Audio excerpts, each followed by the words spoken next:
Shagaram everyone, welcome to Bengalscape where we bring real stories from real people. Today we have a very special guest with us. He is an inspiration, he is a man of discipline, and he's a man of resilience. Please welcome Jordan. How are you doing today? Saf, first of all, thank you for inviting me to this show. It's truly an honor to be here, and I'm doing great. I'm happy to be doing this. Yeah, thank you for being here. Could you please tell us about a little bit about your background, like where were you born and where did you grow up? Yeah, so I'm half Thai, half Canadian. I was born and raised in Thailand. And I had a pretty rough childhood. Like both of my parents passed away by the time I was 17. And then, through all this, I had to learn a lot of self-dependence, self-reliance, a lot of discipline. I had to train my mindset to become like truly unbreakable. So I've been through a lot, and we're going to talk about that today, hopefully. For sure, yeah. But yeah, I was born and raised in Thailand, moved to Canada when I was 17. After Canada, I moved to England, and now I'm located in Germany. Oh, so you went to a lot of places then.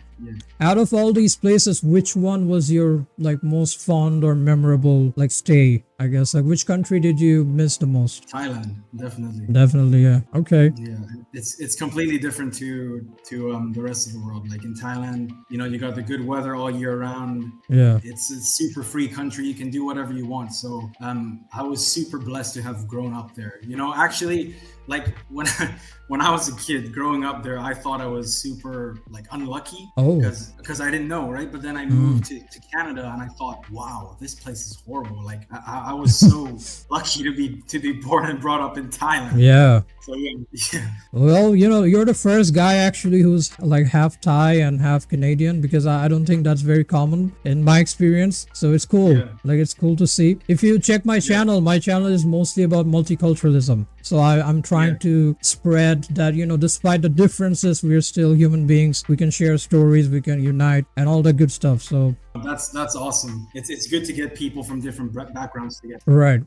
Yeah. So basically, I've been watching some of your videos. It's not like I randomly reached out to you. I actually liked your content. I remember watching one of your videos where you were, describing your diet, and you talked a lot about another video I really liked. It was about how to get better sleep, and I really noted down some points because I'm going through that, because I'm trying to fix my sleep schedule. So yeah, just wanted to thank you as a viewer for that, because you're making good content. So I want to wish you all the best for your channel. So yeah, I guess your content is mostly about self-improvement. That's the niche, I guess. So can you please tell us about your content journey? Where did the inspiration came from, and what is your goal with your content? Well, what inspired me to create content was, Hamza, on YouTube. Which Hamza? I know some. Hamza Ahmed, he's a huge self-improvement YouTuber. Anyways, okay. I started watching a lot of his content, and I was like, man, I had this thought in my head, wow, I've actually been through a lot. I could help people change with my insights and whatever. So then Hamza inspired me to start creating videos. And in the beginning, it was just more about general self-improvement, how to get better sleep, how to stop no fat, blah blah blah. But then slowly it started to become more of mindset and life advice. Things that I'm really, things that I have authority to speak about. So then I just really honed down on that, and that's when I started to see people relating to me and see that I could actually really help people with my advice. Right. So yeah, I would say in the beginning it was more here and there, but slowly it just started to become this one niche, more of sharing my journey. Right. If that's one way to put it. All right. So it also, pushes you to be that guy who's you got I'm the living proof. I'm the living evidence that, you can do it. You can make it happen. So you put a lot of weight on your shoulder, I guess. Yeah, exactly. But that's the thing, right? I think a lot of people, when they first start creating content, they try to see what's doing good and try to copy other people. That's what I was doing in the beginning. But later on, I figured out people just want to know who I am. They want to know my story. So I just want to give them me and help them as much as I can just by being myself. And that's when my content started taking off, and it just felt more authentic, you know? Exactly. Yeah, I think that's the point, because people genuinely connect with true stories or true people, not by people who are suppose a celebrity or a star. They're backed up by some agency or sponsored by some, agenda. So people typically see those as ads, like advertisements. But people like yourself, when you share a true story, people connect with that. People trust you more. So I guess that really helps a lot, right? Yeah, absolutely. Yeah. So, like, this is also another point of my podcast. I typically bring real people, that's the tagline, like real people, real stories, because I don't want to bring celebrities or stars, because typically they have an agenda or they have someone in the back of their, ear telling them what to say. So that's what I love about it. So, you started creating self-improvement content. Do you sometimes, like right now, I know you talked about who inspired you in the beginning, but right now, do you see yourself wanting to be someone or wanting to follow footsteps of some current content creators? To be honest, right now, I'm not really like trying to look for inspiration from anyone. Okay. There's a lot of people that I like on the internet, but someone that I necessarily look up to, I don't have one. Like I said, right? It's just, I want to be the most authentic I can. And what typically happens is, like, when I look up to someone so much, I try to copy them and copy their content and try to be like them. I don't want that. I don't want to fall in that trap. So, like I said, it's all about just sharing my story, how I can help the world with my story, my struggles that I've been through.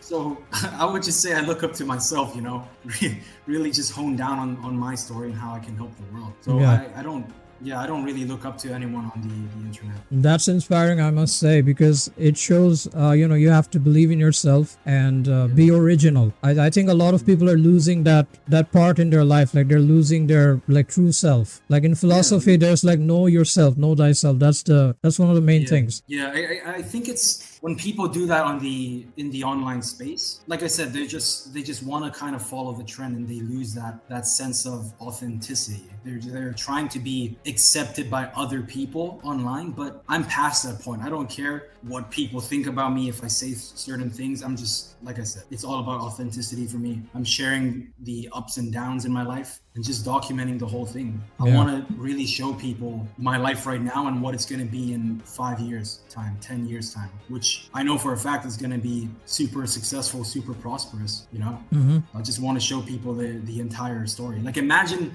who do you look up to? For me personally, I got inspired by a lot of people, I guess like you, but I also believe in myself a lot, because I have my own principles, my own values, and my own vision. And I also share the same strength like you. Like, I don't really care what others say or others think of me, as long as I know objectively and rationally what I'm thinking or what I'm going forward to is right. So I think that's the main thing. You have to believe in yourself in that way. If you are pleasing people, then you'll eventually fall. Yeah, exactly. Okay, but then let's just say the viewer right now, right? Whoever's watching right now, imagine they have someone they look up to, and that person they look up to film their entire life from where they're struggling until where they are now. That's a gift. How helpful would that be to the person watching? That's life changing. I think that's really, really life changing, because not everyone is different. I think there's a lot of people, or I think there's more people who actually look for these kinds of guides or these kinds of role models, you can say, even. And that's not their fault. I'm not saying that they're weak people. It's just their nature. Like, they want that North Star, or they want that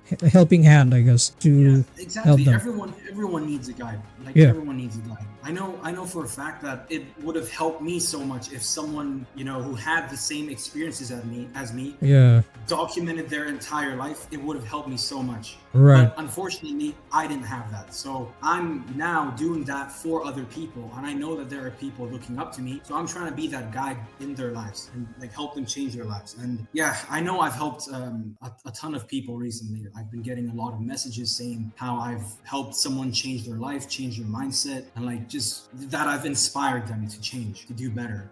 So I hope to continue inspiring people in this way, just by sharing my story. That's like something that money can never buy. That's priceless. Like, when you know that you will be like, you'll feel on top of the world when someone got into something positive because of you. So that's something really inspiring. So I get that this is a very very focused way of life that you don't want to lose track or sidetrack. But there are times, we might have slip ups or we might have a bad day.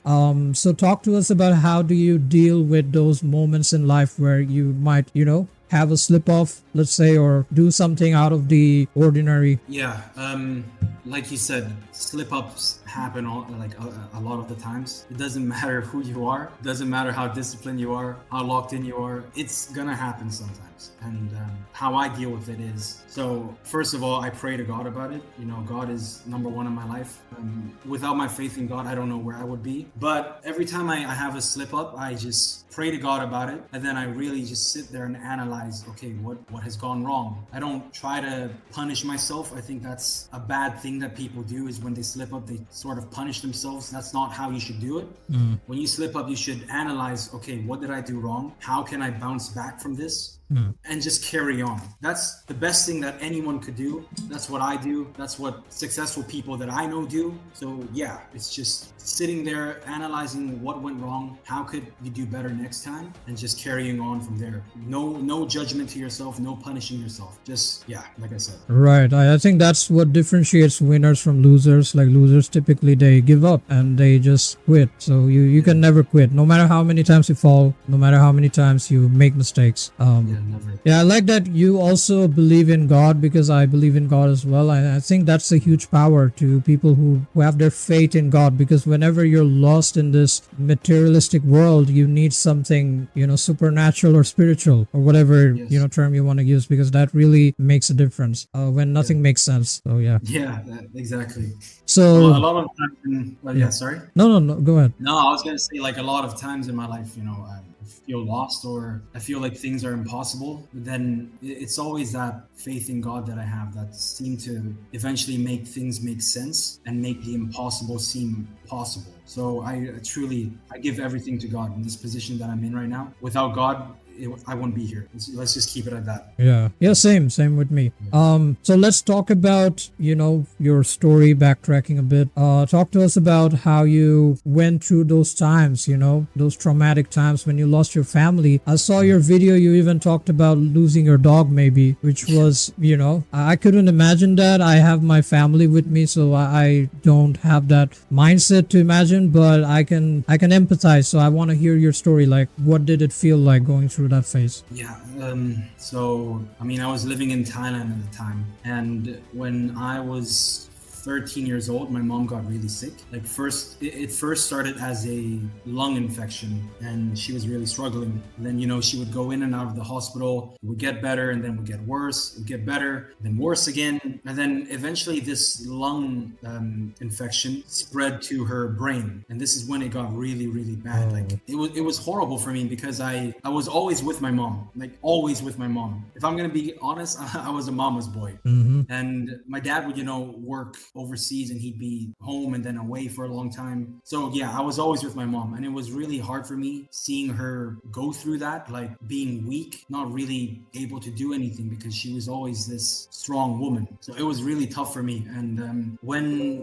eventually she passed away when I was 13, and it really changed my life, because this was the first time I really had to learn to be independent and learn to be strong, right? I'm not saying it was easy. It was so hard. It was terrible. I felt so lonely all the time. I felt like giving up all the time. I was just so lost. And like I told you, right, my dad was also working overseas. So then there was one time my dad had to go back to work to Saudi Arabia. Okay. He was working there at the time, and this was during COVID. So then he left, and then travel restrictions happened. So then what ended up happening was I was left in Thailand alone from the ages of like 14 until I was 17. So you lived alone, like during those years?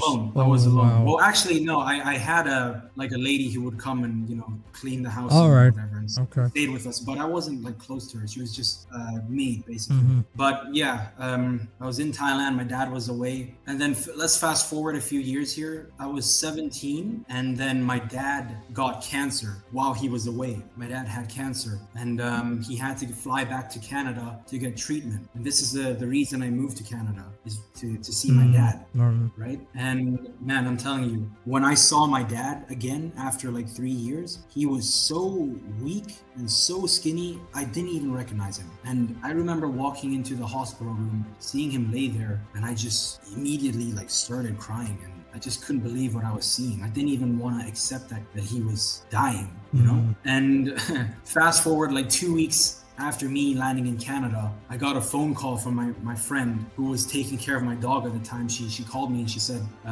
Jordan, your dog got hit by a car and she died. Like, there's blood all over the road. I can't do anything. And my friend's like, crying on the phone and stuff. And I was crying. So it was horrible. Like I literally lost everyone. I lost every single person in my family. I'm the only one left. And I know, like, as tragic as that may sound to the listener, and it is a tragedy, don't get me wrong. Oh my God, yeah. At the same time, it turned me into this person that I am right now, who's, strong, who is independent. It just completely changed me in a good way. And without that happening, I don't think I would be this person I am right now. So yes, it's a big tragedy, but at the same time, it's the biggest blessing that has ever happened in my life, I would say. No, I get you. Yeah, it's hard to say that, because like people would be like, what, you're saying your family's death is a blessing? No, I'm not saying that. Of course, yeah. I miss my family every day. Believe me, like I get emotional talking about it. But what I'm saying is the person that I became through all of this is the blessing. Yeah, as they say, God has a greater plan, or there's something that we don't understand God does. And even religiously speaking, when people die, it's like they go back to God. So it's not like they're gone or they stop existing. They're still there. So yeah, I know it sounds fucked up, but it's kind of a blessing as well if you turned out to be a great man. So I can see that. Yeah, exactly. I mean, look, people, when they go through hard times, right? This is what I learned too. When you go through hard times, it's all about perception, your perception on what is actually happening. Because there's two things that happen to people, right? Well, two ways people could turn out. One is, let's say someone goes through the same thing as me. Person A could be like, oh, this sucks. My family's dead. I can't do anything anymore. I'm gonna unalive myself. Right. I don't have a reason to live in. But then person B could be like, you know what? Yes, my family passed away, but I'm gonna live in a way that makes them proud. I'm gonna be the best version of myself and use my pain to get better. I was the person B. And like people really have a choice when things happen to them. It's just about how you see things, honestly. Absolutely. And it makes all the difference. If you choose to be person B, you can overcome anything. Like right now, I don't care what life hits me with, I can overcome it because of my mindset.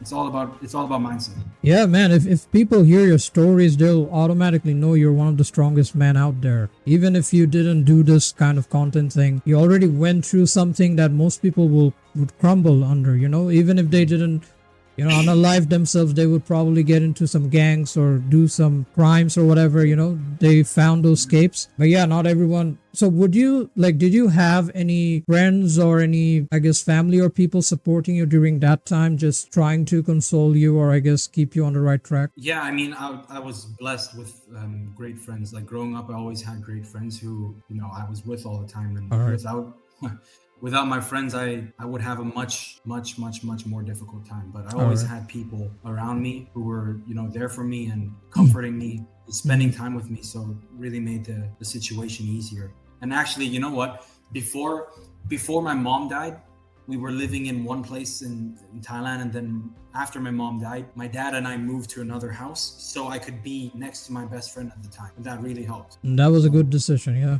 That was a great decision. Yeah. So yeah, having great people around me really helped out a lot. Are you saying like basically we need to accept the reality to move on? Because a lot of people, they live so out of reality, they're always on their phone. And not saying it's wrong, but if you're doom scrolling and watching reels all day, you're almost like you don't live in the real world. So when something bad happens in the real world, you're like, it's all over, I don't want to live anymore. So would you say like accepting reality is a big change, is a part of the progress? You have to accept reality. How could you live in another world? Like you live here in the present moment. You have to accept what has happened in the present moment. Right. Like how can you go through life just not accepting things? Like for example, let's say someone dies. in the beginning, people are not going to accept it. They're just going to be like, I can't believe this. Yeah, that's happening. This is natural. not real. That's normal. Yeah, that's natural, right? But eventually, to heal and to move on from certain things, you have to accept things as they are. You have to accept it, or else you will never heal from it. I know a lot of people who have things, happen to them, but they just don't want to accept it, and then this leaves them trapped in the reality they have created in their mind, and what comes as a result is a worse mental state for them. Yeah, and accepting reality, a part of it is also living in reality. So, if you go to the gym, if you are active, then you will be pushing yourselves towards, living in reality. Instead of people, there's some guys who play games all day, virtual reality, whatever they're into. I used to game as well. I'm not saying gaming is bad. I'm just saying if you're gaming all day, you just wake up, you play video games, you do whatever homework, and then you go back to sleep. You're kind of outside reality. So do you think I guess I'm asking, do you think going to a gym helps people to start living in that reality? What do you mean by help them start living in reality, like going to the gym? So it's like when they start going to a gym, they already have this mindset that I have like a goal, and I'm not there yet, so it's not easy, and I need to endure some pain, I guess, or do some hard work, which ain't easy. Like, it's not magic or some screen that I push some buttons and I get it. So I have to live through pain to get something that is worth it, something that I want. Yeah. So the thing is, like, I used to be a big gamer too, right? I was the exact guy that you were describing, like waking up, gaming all day, go to sleep, right? But now I don't game at all. I haven't gamed like for so many years. But the thing with gaming is like everything's given to you instant. Well, most games are. Things are given to you instantly, but in the real world, things are much slower than you think they are. For example, for someone to get wealthy and have a successful business, you see so many videos online, or you play video games, you think it happens instantly, right? Or like in a few months. Hell no. This process takes years for someone to become wealthy and have a successful business, or to grow a big podcast. It takes years. You know this yourself. Yeah. And same thing as going to the gym. It takes years to build a good physique. It takes years of training, years of dieting and being disciplined. So I think video games is bad in a way that it makes people have this sense of instant gratification. They think everything comes so easy and so fast, but the reality is not. The reality is it's much more difficult, and it's going to be much more slower, but it's a good thing, because I think God made it this way, because if we go through things slowly and it's painful, it builds our character. So let's say, right, someone who wins the lottery, they get $1 million lottery. Most people blow it. They just spend $1 million instantly. Why? Right. Because they're not that person yet who can manage the $1 million. But let's say someone who has been working for 10 years and they have $1 million. They've worked really hard. They've learned money management and whatever. They get $1 million.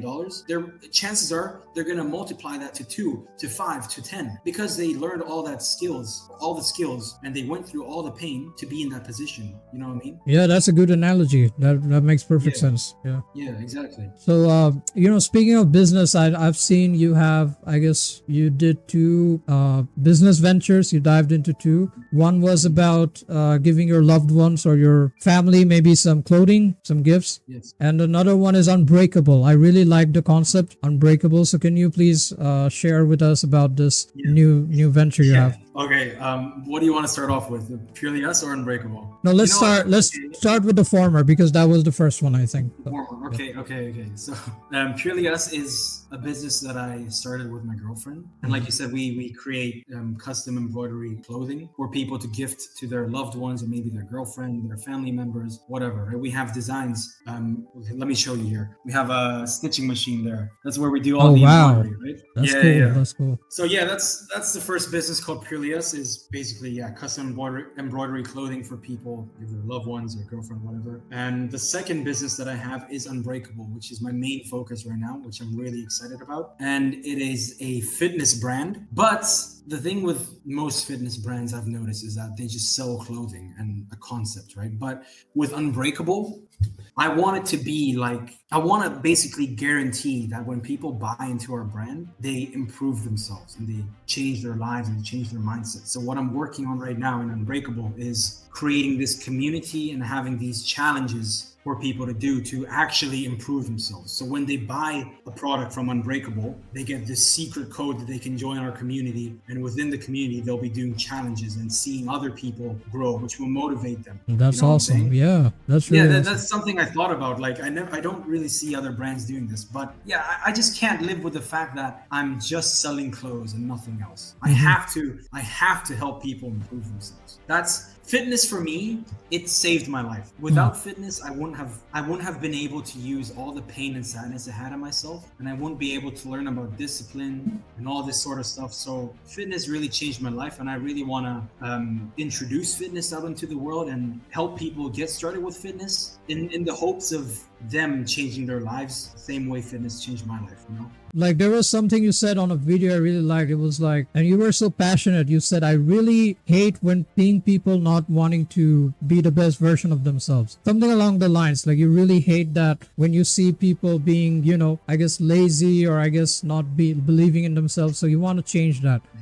So I think with this brand, with this movement, I would say it's really a good dream. I think a lot of people will join. Yeah, I mean, I wanna take this globally. Like, I wanna be one of the leading brands in the world one day. I don't know how long it's gonna take. Might be 5, might be 10 years, but I know I'm gonna get there somewhere. And the main focus for me with Unbreakable it's not about the money. It's truly about changing people and helping people improve. And I know that the money is going to come as a result, but the main focus is the people and helping them. Yeah. Good businesses, they don't sell products or service. There's a saying, it's like they sell value. And people want value. People want that, something that will really add on to their life. And also people want emotion. So when you're helping people grow, it's an emotional connection built. It's not just a financial business anymore. So that kind of business will sustain, I believe. Yeah, absolutely. Yeah. So good luck with that. There's a lot of challenges, but we'll take them as they come. Are you like solo on this, or do you have like, I guess, partners or people yet, or just you're doing this solo?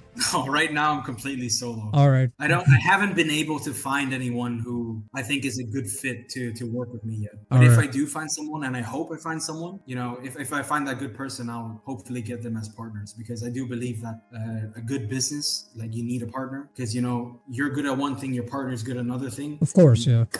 Form that alliance together. Exactly. You take it to the next level. Yeah. But yeah. And just before you go to the next question, yes, I hate when people are not like living as the best versions of themselves, because it's not that I see laziness and I hate laziness. It's because I know that people are made with such high potentials. Everyone has a potential to do something great in this life. And when they're lazy or they're not living as the best versions of themselves, they're kind of like pointing the middle finger to this potential that God gave them. You know what I mean? Yeah, that's a deeper perspective.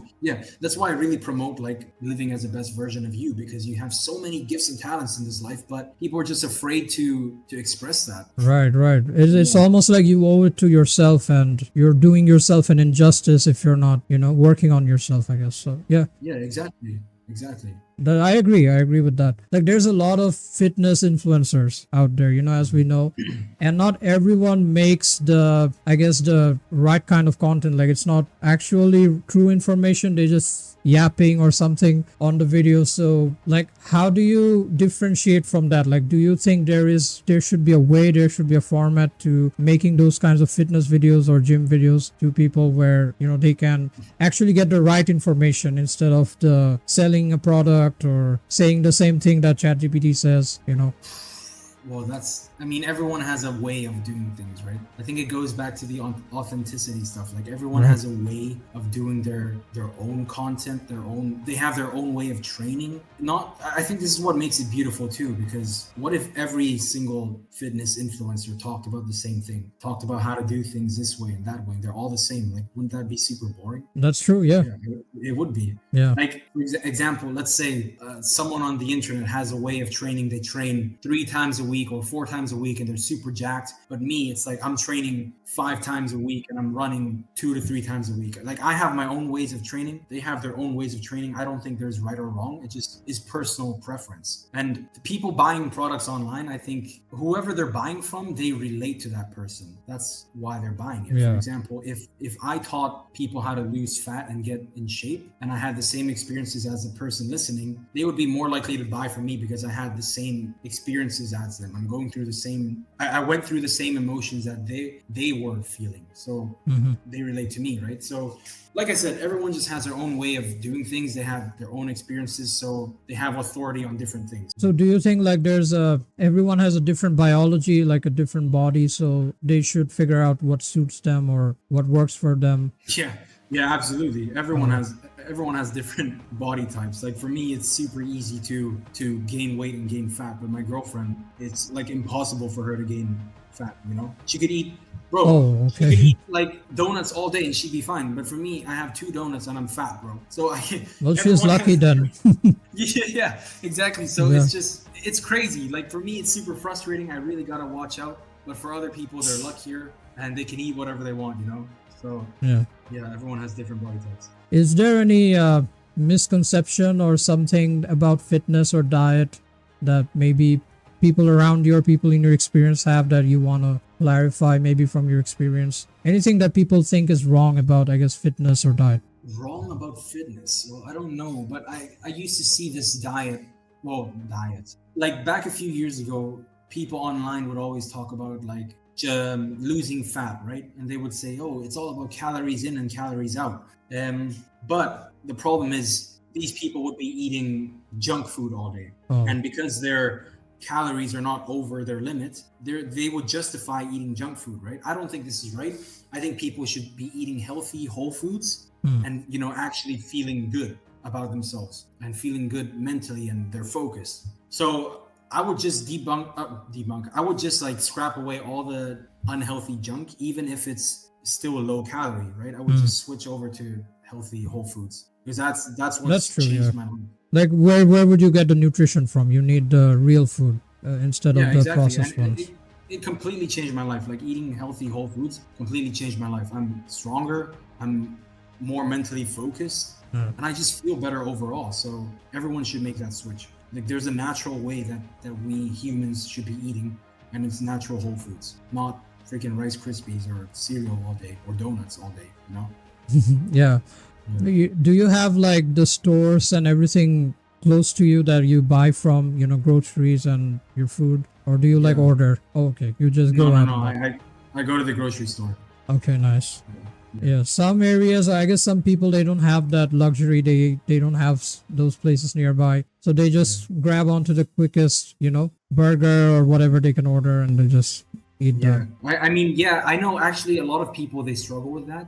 They don't really have much access to healthy food, so they kind of like grab whatever they want. I still think you should put in that extra effort, you know, to get healthy food. Even Yeah. if it's more difficult, you should still put in that effort to get it. Yeah. So like for how many years are you working out? Like do you remember when you first started going to the gym on a regular, like not just here and there occasionally? Okay, well, the first time I went to the gym, I was 13, but I was very inconsistent. When I was super consistent, I was 17, and this was after my dad died. And I had a lot of anger and like sadness inside of me. All I did was go to the gym, even like most days, twice a day. So I had gym at school. I would train my ass off in the gym at school. And then after school, I had work. And then after work, I would go to the gym again and then get home at like midnight every day. Oh But my I God, went to the wow. gym not because like I didn't have this thought of, yo, I want to get jacked. It was Yeah. literally, man, I'm so pissed off. I want to like work this anger out. So that's when I started taking the gym seriously. And then I kind of fell in love with, you know, lifting weights and exercising. And I just continued after that. Okay. Yeah, that So- was healthy. Yeah, exactly. A lot of people, they do the wrong things when they go through stuff like they Yeah. start, you know, Dealing with self-harming grief. and stuff Yeah, like yeah. that. It's not good. You should find a positive outlet to let your anger out. Okay. I've also seen another video of yours, which was, I think, one of your latest videos. You talked about your past self versus your current self, and you compared the transformation. So, how did you quit those bad habits? Because there's a lot of people, I guess, the viewers included, they want to quit some bad habits. So, how do you, you know, transition from that to this? For me, my environment played a big role. So, the viewer who doesn't know my story yet, right? I fell into a lot of vices, like I was drinking a lot, partying a lot, smoking weed a lot. But once I changed my environment, I got away from people who were doing those things. It was very easy for me to just quit, because it's very easy for you to fall into these temptations when other people around you are doing. So if you can get out of those environments where people are doing it, or if you see something that tempts you, if you can get away from those, it'll be so easy to break a bad habit. And that's exactly what happened to me. Got away from all those people who were doing it, got away from the things that were tempting me. And then ever since then, I've just never had the urge to do it. And it's also because I truly gave my life to God. And, I spend my time reading the Bible every day. And the more I read the Bible, the more my heart changes, and I no longer crave those bad habits, like partying or lusting or smoking weed. I no longer crave those things. And yeah, that's what I would say. Is just, for me, it's changing your environment and reading the Bible, spending time with, then eventually your heart will change. Would you say having a good relationship also helps you to stay on good habits or stay a good man? Yes, absolutely. My girlfriend completely changed my life. When I started dating her, I wanted to be the man that she deserves. You know what I mean? Like, she's a very, very, very good woman. And she deserves a man who is going to be the best version of himself, who's going to take care of the family in the future, who's going to be there for her, who's going to provide for her, right? She deserves that man. So I made the decision as well to be that person for her. So absolutely, having the right person in your life, having the right partner, will help you break bad habits, will help you become a better person. So yeah, absolutely. Yeah. Did you you obviously had to move on from those bad friends that you had in the past. So how did you deal with that detachment? Because I think some people in that past shoes, they are afraid of, breaking the friendship or breaking the community or the group that they're in. So did you have those stages of fear, like losing your buddies who were, putting you in bad spots? I mean, yes, a little bit, but not so much, because I always understood, right, that if people were really your friends and they truly loved you, if you want to do better for yourself, they're gonna support that. They're gonna be there for you, and they're gonna help you become better, right? But the way to tell if someone's not your friend or if they're fake is if you're trying to improve yourself, get better in your life, and they start making fun of you, start calling you weird and cringe. That's not a friend. They're just jealous of you for doing better than they are. Yeah. So I quickly learned that. I quickly accepted that. And yes, I've had people do that to me, like, making fun of me and whatever, but it was easy for me to cut off, because I always told myself, like, hey, if this person really was your friend, they'd be encouraging you to do better, to improve yourself. But whoever doesn't do that, they're not your friend. So it was quite easy for me, to be honest. That's great. Yeah, it's good to see, you're very a logical sound person. Not everyone is logically driven. They're more like emotionally driven, I think. So they face those hardships to detach and make those hard decisions. I mean, yeah, like it was hard for me too, but like I said in the beginning, right? About accepting reality, and that is a reality. Like, if they're your friends, they're gonna support you. If they're not, they just make fun of you. I accepted that reality, and then it was easy for me. Okay. So in one of your videos about good sleep, you talked about reading. I guess, like, it's a good idea to read something before you sleep. So do you often do that, like, before you sleep? Does it help you, or how does it work? Well, right now I don't read before I sleep, because bro, I sleep like a baby. Like, good for you. I close my eyes for 2 seconds and I'm asleep. But I do read every day. Like, I make it a habit to read at least 30 minutes every day, and it's completely changed my life. Like, think about it. In a book, it's a person's entire life experience in a 300-page book, and you're buying that for $10. How valuable is that, to be learning from someone you look up to be learning from the most successful people in the world about how they think, about what they do, their thoughts, and this and that? It's so valuable, and people really, they don't see the value of books. They think it's boring, but it's truly life-changing, and you're learning from the best in the world ever. So I really recommend people start reading, because I don't know, people will talk to me, right? And they're like, yo, Jordan, how do you know this? And how do you know that? How do you know all these things? Bro, I just read a book. That's all you gotta do. Yeah. It's not rocket science. people think like, yo, I'm smart and everything, but no, I just read a book, bro. Yeah, I think it's rare these days. People don't read a lot, and they have these, I don't know, dyslexic, kind of traits that they find it difficult to read or follow through. So, yeah, I think it's a rare trait nowadays. Well, I think it's a lot to do with the world that we live in now, like instant gratification and scrolling on TikTok all the time. People just don't have the attention span anymore to read books. I think it's too boring. It's like the Matrix, right? Like people are kind of like sheep, and they're in this zone, and they're kind of like in the system. So would you say like starting a business was somehow like you wanted to escape a 9 to 5 future, or you didn't want to stick to a regular job? Yes. So, okay, let's go back to when I first had this thought of entrepreneurship. I was 16 years old. This was before I moved to Canada, so I was still alone in Thailand. I was 16 years old, and I remember being so broke. Like I had no money. My dad would always send me money, right? But I kind of lied to my dad saying I did have money when I didn't, just because I didn't want him to worry about me. So that's what I did. I lied to him saying I had money when I actually didn't. And then I remember being so broke. I didn't have money for food at all. I mean, I was so broke to the point that I remember one night I was so hungry. I searched my house for hours and hours and hours for like coins so I could go out to the streets and buy some rice.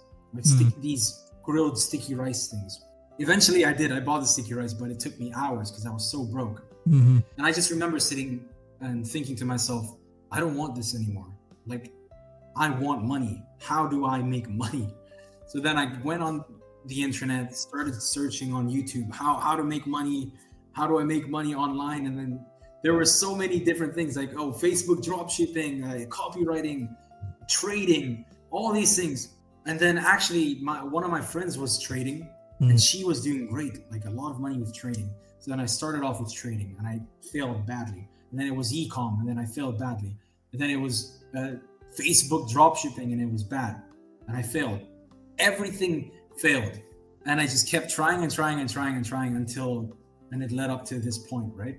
Where I'm now building Unbreakable. And I know for a fact it's going to be successful. But I would say like I started business and entrepreneurship because I just didn't want to be broke anymore. I wanted to have money. It started off like that, but then later on it kind of grew into, I don't want to have a 9 to 5. I want to live life on my own terms.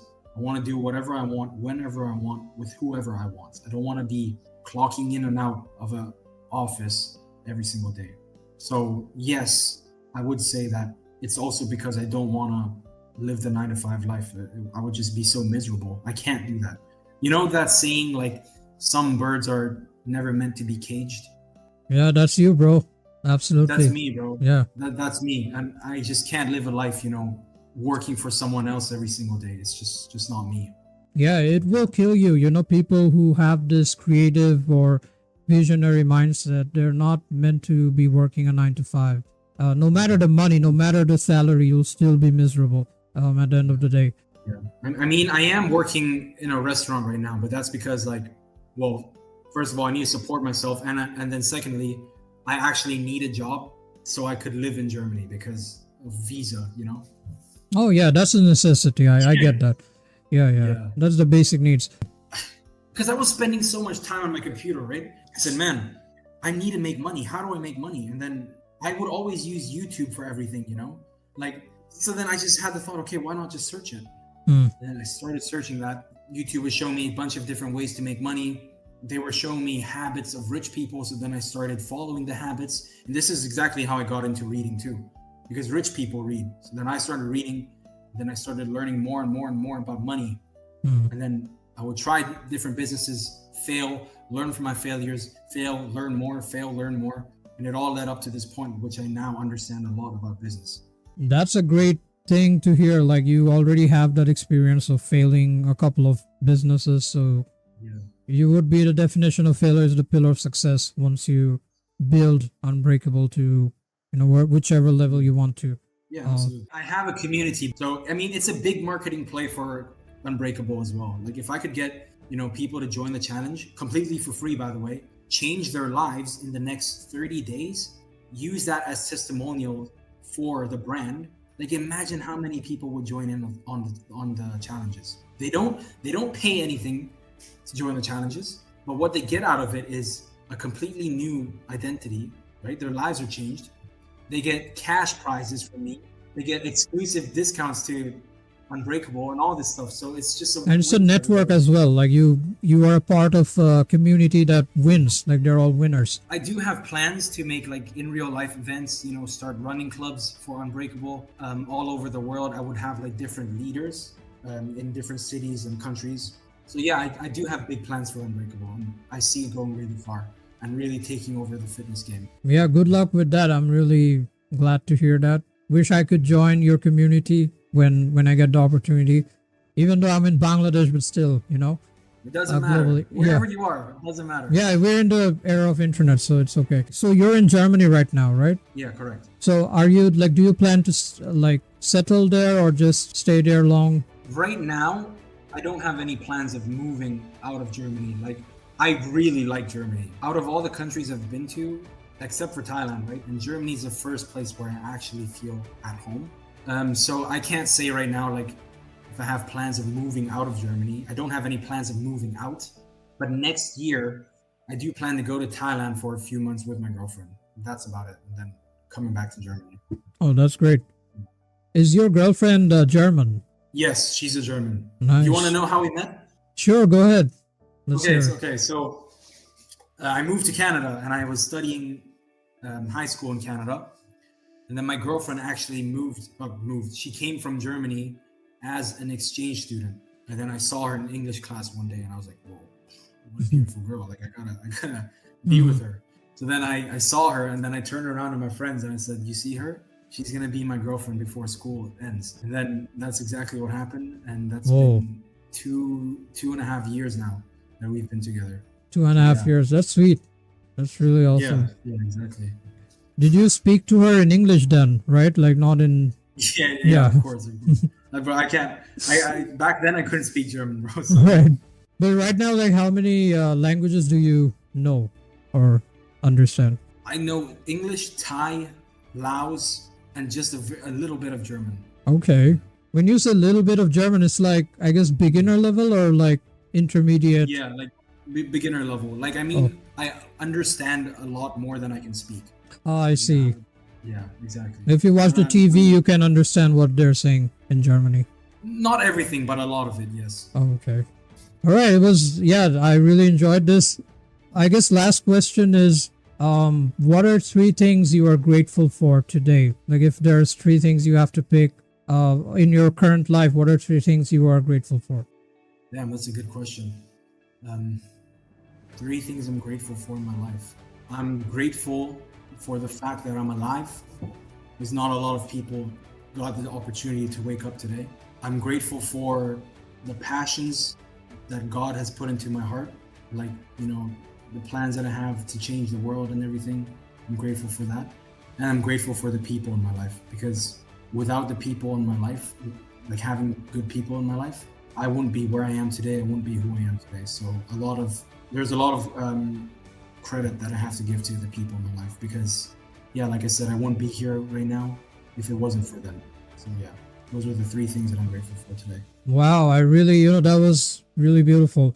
I think you're very such a deep person with a deep understanding of life and perspective. There's a lot of people who are only superficial, who don't get the deeper meaning of everything. But I think you have that gift, honestly. God gave you that gift to understand or see through deep things. So I hope God blesses you in life, and I hope God makes your dreams come true. And maybe one day we can do this again or something more. Absolutely. Yeah. I'd love that. Yeah, I've loved this conversation, and it's been great. Thank you so much. If you guys want to follow Jordan, this is his Instagram, this is his YouTube channel. Please subscribe to him, follow him, and support his dreams. And thank you for watching. Subscribe to Bengals Cave. This was your bird, Saf Hardy, signing off for now.